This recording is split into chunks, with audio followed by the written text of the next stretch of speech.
It is defined as the dependent variable is explained in terms of more than one independent variables.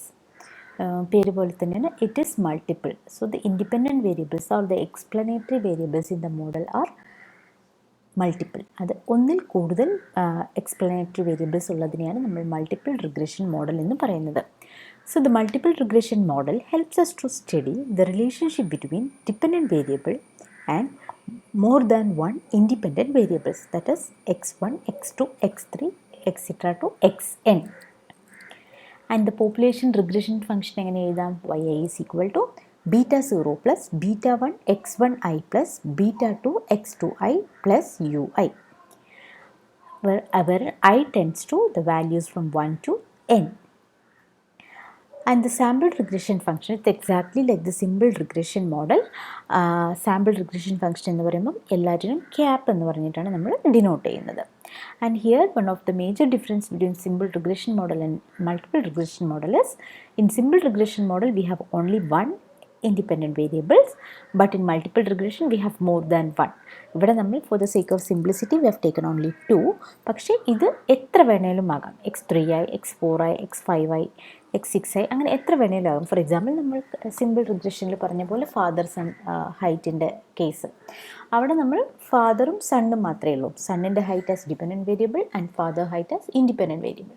പക്ഷേ ഇവിടെ വരുമ്പോൾ along with the father's height we will be considering other variables as well, such as mother's height or hereditary എന്തെങ്കിലും ഇത്, അല്ലെങ്കിൽ grand parents height or food pattern, അങ്ങനെയുള്ള കാര്യങ്ങളെല്ലാം നമ്മൾ consider ചെയ്യും. So if you consider more than one independent variables it is termed as multiple linear regression model.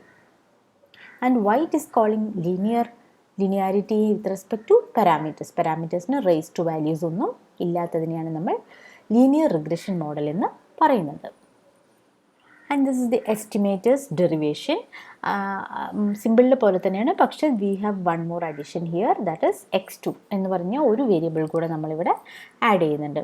So β0 cap is equal to y bar minus β1 cap x1 bar minus β2 cap x2 bar. And y bar is can be find by using sigma yi by n, and x1 bar എന്ന് പറയുന്നത് sigma x1 by n ഉം x2 bar എന്ന് പറയുന്നത് sigma x2i by n ഉം ആണ്. And β1 ക്യാപ്പും β2 ക്യാപ്പും നമ്മൾക്ക് derive ചെയ്യാം. So this is the equation. Even though it looks a little bit clumsy, നിങ്ങളിതൊന്ന് എഴുതി നോക്കുകയാണെങ്കിൽ ഇറ്റ് ബി വെരി ഈസി കേട്ടോ. കാരണം ഇത് ജസ്റ്റ് ഒന്ന് നോക്കിയാൽ മതി. ഇപ്പോൾ β1 ക്യാപ്പ് പഠിക്കുകയാണെങ്കിൽ β2 ക്യാപ്പ് ഇവിടെ എവിടെയൊക്കെയാണോ 1 വരുന്നത് അവിടെ എല്ലാം 2 ഇട്ട് കൊടുത്താൽ മതി. അങ്ങനെ ഓപ്പോസിറ്റ് ഇതാക്കി കൊടുത്താൽ മതി. ഓക്കെ, അപ്പം ഇതെങ്ങനെ വരും? Sigma x1i yi sigma xi square sigma xy sigma. ആദ്യം നമ്മൾ ഈ ഐ ഇല്ലാതെ ഒന്ന് പഠിച്ചു നോക്കാം, എന്നിട്ട് അതിന് ശേഷം എല്ലാത്തിനും ആയിട്ട് കൊടുക്കാം. ഓക്കെ, അപ്പം അങ്ങനെ എഴുതി നോക്കുകയാണെങ്കിൽ നിങ്ങൾക്ക് മനസ്സിലാക്കാൻ പറ്റും. And some of the assumptions of these least square estimators. First one is randomness of u. നമ്മൾ മറ്റേതിൽ പഠിച്ച പോലെ തന്നെയാണ് randomness of u. So u variable എന്ന് പറയുന്നത് it's a real random variable and has a normal distribution. So u എന്ന് പറയുന്ന error ടേമിന് എന്താണ്? It's a real random variable and has a normal distribution. Second one is zero mean value of U.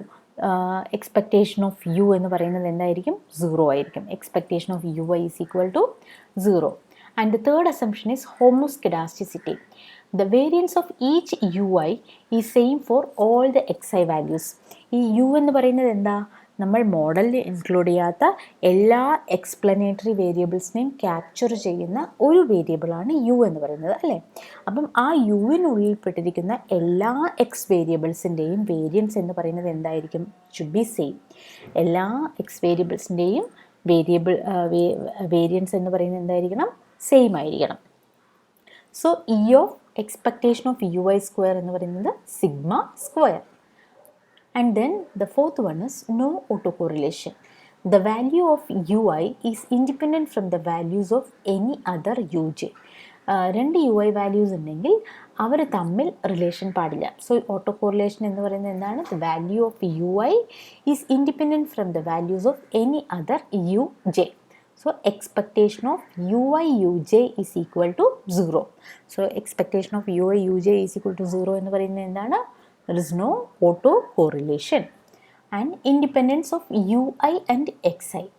Every disturbance term ui is independent of the explanatory variable xi. ഇപ്പം നമ്മളുടെ മോഡലിൽ നമ്മൾ എടുത്തിരിക്കുന്ന X variables ഉണ്ടല്ലോ, അതും എടുക്കാത്ത കുറേ X variables ആണല്ലോ യുവിൽ പോകുന്നത്. ആ യു എന്ന് പറയുന്ന വേരിയബിളും ആ എടുത്തിരിക്കുന്ന നമ്മൾ കൺസിഡർ ചെയ്തിരിക്കുന്ന എക്സ് വേരിയബിളും തമ്മിൽ റിലേഷൻ പാടില്ല.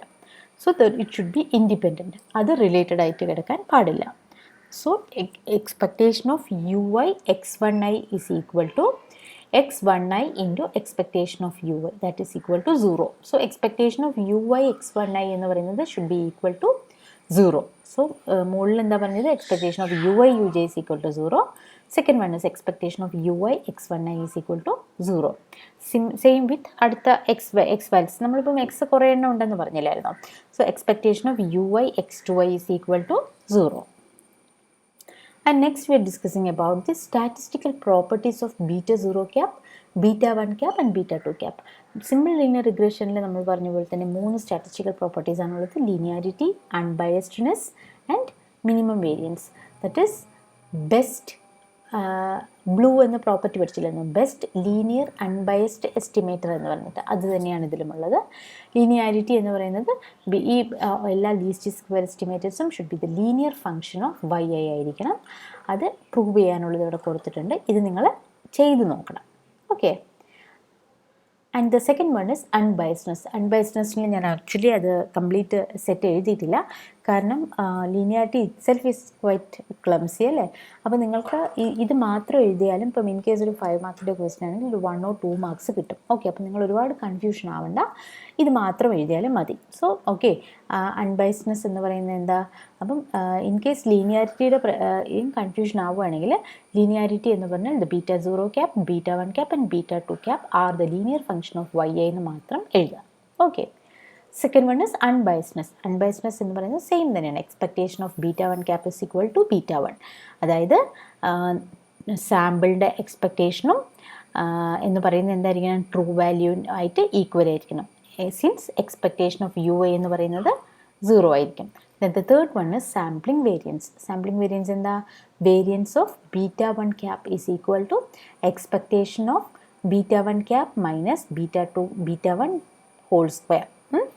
And it is equal to sigma u square into sigma x2y square divided by ഞാനത് വായിക്കുന്നില്ല, വായിച്ചു കഴിഞ്ഞാൽ ഒരുപാട് കൺഫ്യൂഷനാകും. അപ്പോൾ നിങ്ങൾ ജസ്റ്റ് ഇതൊന്ന് എഴുതി നോക്കുക കേട്ടോ. കാരണം ഇത് നമ്മൾക്ക് ഈ വേരിയൻസ് എന്ന് പറയുന്നത് നമ്മൾക്ക് ആവശ്യമുള്ള സാധനമാണ്. കാരണം ഇനിയുള്ള ക്വസ്റ്റ്യൻസ് ചെയ്യുമ്പോൾ നമ്മൾക്ക് ഈ ഇക്വേഷൻ ആവശ്യമുണ്ട്. ഓക്കെ, അപ്പോൾ അതിന് വേണ്ടി നിങ്ങളിത് പഠിക്കണം. And here sigma u square എന്ന് പറയുന്നത് sigma e i square divided by n minus k plus 1 ആണ്. നമ്മൾ അവിടെ സിഗ്മ യു സ്ക്വയർ കാൽക്കുലേറ്റ് ചെയ്ത് എങ്ങനെയായിരുന്നു? Sigma e i square divide by n minus k ആയിരുന്നു.